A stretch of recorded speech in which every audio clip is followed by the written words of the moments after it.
So in the comment section below, tell me before I even start making this, what am I making today based on the information that you have in front of you. What am I making? Let's get on with this. To make the Cumbrian Tattie Pot, take a dish like I have here. It's a 10 by 13 dish. And then take yourself a couple of carrots and a couple of onions. And what we're going to do is chop them up. See, just 1 second, I will have a bowl to the side for any rubbish that I've got, which is always handy when you're in the kitchen. And what we're going to do is chop them into bite-sized pieces after we've peeled them. I'm not quite sure what the traditions are with Cumbrian Tattie Pot, but in our family it's made the way I'm making it now, with lamb and vegetables, very basic vegetables. It was made by poor people. They used the vegetables to stretch out the meat really, and they'd use any meat that was to hand, and typically in this area, because it's Cumbria, we've got a lot of sheep, so mutton was generally used. You can't get mutton these days, so we use lamb. And my husband very kindly bought a nice leg of lamb, which we'll see shortly. Anyway, doesn't matter how you chop your vegetables really, so long as it's just bite-sized pieces. The idea is to have quite a bit of flavour in here. Now it doesn't matter if you want to put more vegetables in or you want to put different vegetables in, you can make this your own, it's not a problem. All I would suggest is that the basics go in for flavour, which is carrots and onions. I only had red onions on hand at this point, I'm afraid. I hadn't been to the shop, so we were doing red onions instead of white. It is traditionally white onions that go in this, or at least that's what I remember my mum making. Find it easier to do the onion lengthways and then to chop it across the way. It stops all the problems with crying eyes and so forth. So here I am, just giving it a quick chop.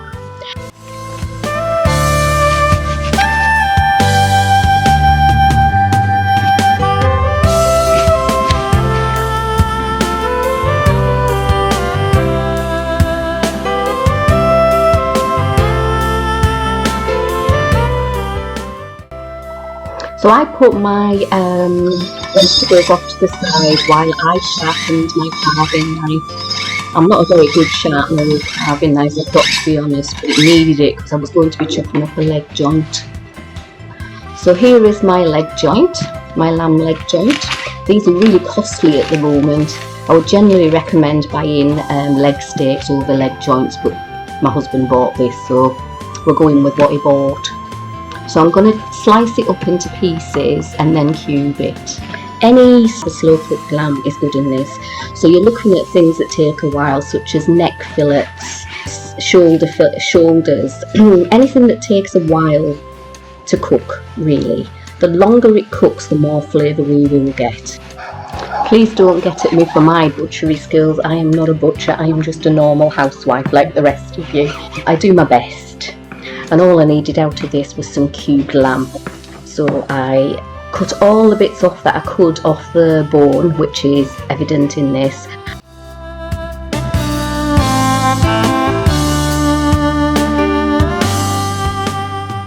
And then I put the bone with its bits still on in the hot pot. Now we've got our preparation finished, what we need to do is build our tattie pot. And so to do this, we take the meat and we put it on the bottom of the dish. Here is the ones with the bones in first, and then I just spread out the cubed meat across the bottom of the baking dish, as you can see here. I'm hoping that the bones will lend some more flavour to the dish. It's quite flavourful to start off with, but bones do help the flavour, and any fat that's on the joint as well will help the flavour. I know we get told not to use it, but please, in this instant, do so. First, what we need to do is put in some herbs. In this instance, I've got some thyme here, which I'm sprinkling over the top. And as well, after this, we've got some rosemary, which I think lamb and rosemary are an ideal match. I mean, you don't need as much of it because it is quite a strong herb, but it will help the flavour profile in here. On top of that, some black pepper. Now I'm not adding salt in this instance because we are going to be adding stock, but you do need plenty of pepper in here. Once that's done, we put in our vegetables. So just pile on our onions and our carrots in a haphazard manner, it doesn't matter, wherever you want. As I said earlier, you can use more than just carrots and onions. In the past there was turnip used as well. You could use butternut squash, it's a bit more recent if you wanted to use that, or any vegetables that you're into. It doesn't have to be just carrots and onions.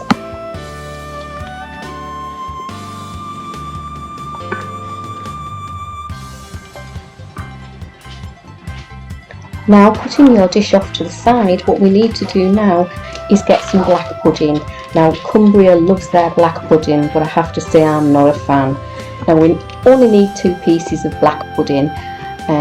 Cut it down the middle, take off the plastic bit, yes, that's not a skin, that is plastic, and chop it into smaller pieces. Black pudding will ensure there is a lot of flavour in your tattie pot. It breaks down so there's not a lot of it left once you get the actual tattie pot cooked.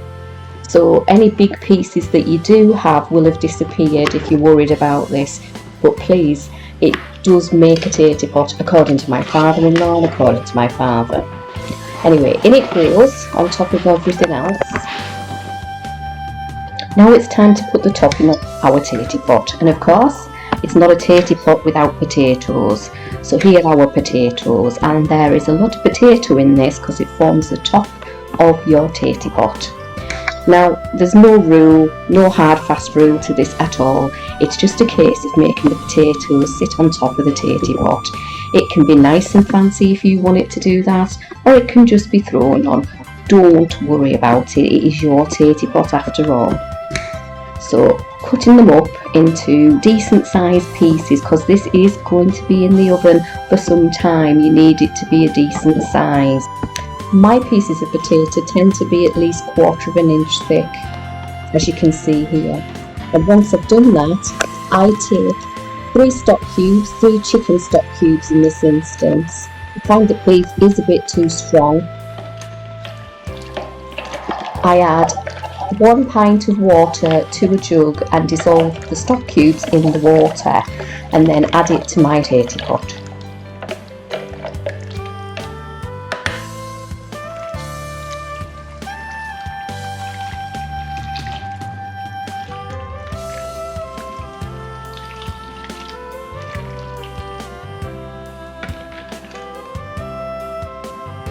Now we need to cover our tattie pot. Taking some tin foil, place it over the tattie pot. It doesn't need to be too tight, it just needs to ensure that the potatoes won't cook too quickly.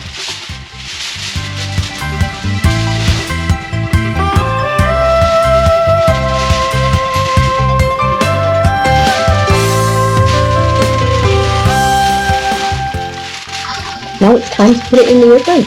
We're going to put it in there for 2 hours on gas mark 6. Electric is below. After 2 hours, this is what you get coming out of the oven. You need to have a look and see if the potatoes are cooked. So take off the tin foil and get a fork and give them a little bit of a poke with the fork. Oh, they're cooked. It's good. If they're not cooked, you need to put them back in the oven for half an hour with the tin foil still on. If they're cooked, do like I'm doing here and put some fry light or oil spray over it, and then a pinch of salt sprinkled over the top, and then they go back in the oven with the foil off for the next 2 hours. After 2 hours, they come out looking like this. I'm afraid I didn't get a shot of it all in one. My family dived on it before I could get anywhere near it. Anyway, enjoy.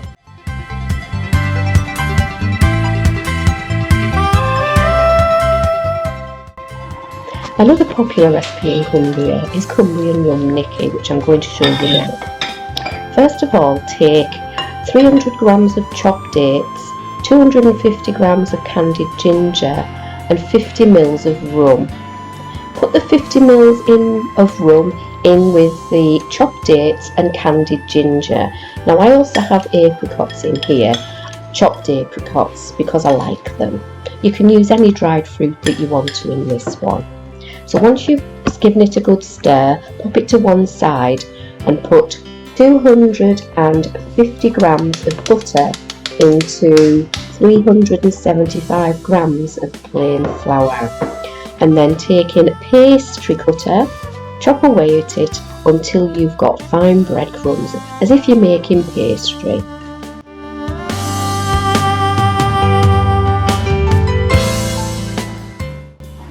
When you get to the fine breadcrumb stage, as you can see here, you no longer need your pastry cutter, so put it to one side. And then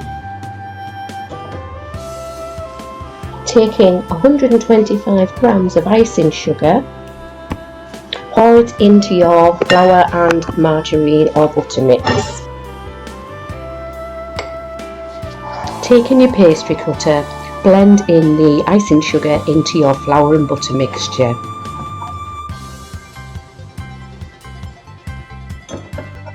Then taking 2 egg yolks, only the egg yolks, put them into the mixture. Make sure you scrape the bowl out if, like me, your eggs are broken. We need all of that egg.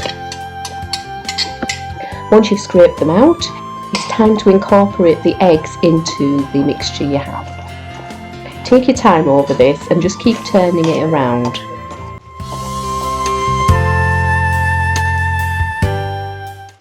Once you've got as far as you can with that, it's time to get your hands in there. So gently bring it together and give it a squeeze, as you can see me doing here. It will take a little bit of time to bring it all together, but it's well worth the effort. So just keep pressing it together.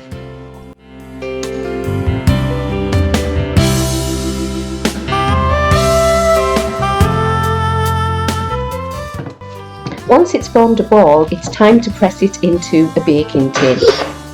I'm using an 8x10 tray here, which is ideally used for Swiss rolls, but it will work with this. As you can see, I've pressed it all around so it covers the bottom of the tray.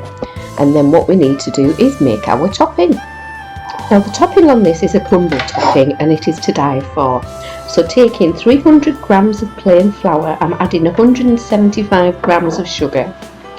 And I'm giving it a mix with my pastry cutter, just so it all turns into one concoction. And then I'm going to add 200 grams of butter. All that's going in now. And then we're going to cut it in, as we did with the base, with my pastry cutter. You do have the option to add 50 grams of oats if you so wish. I didn't. We're now going to build our Rum Nicky.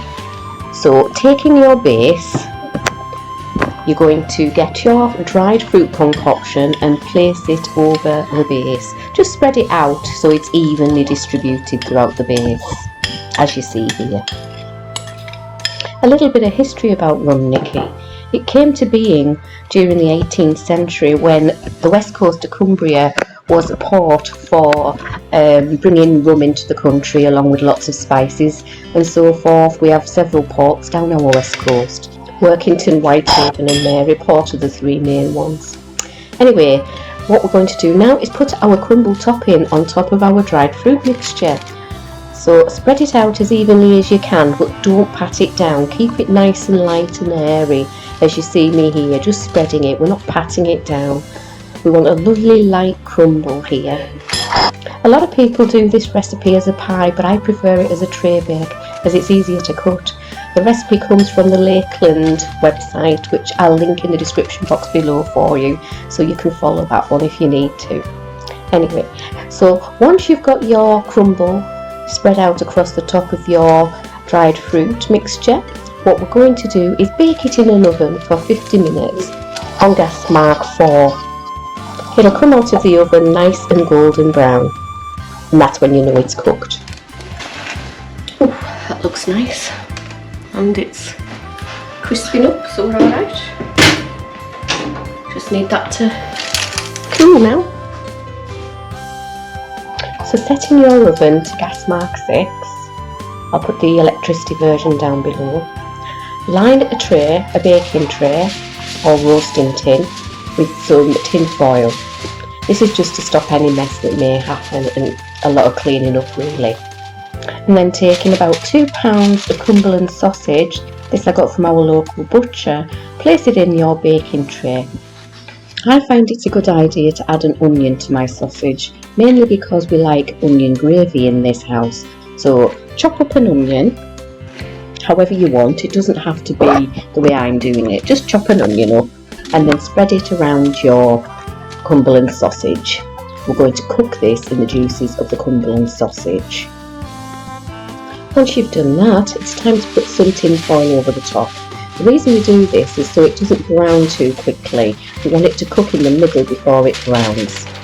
Put it in the oven for about half an hour and then take it out and take the lid off.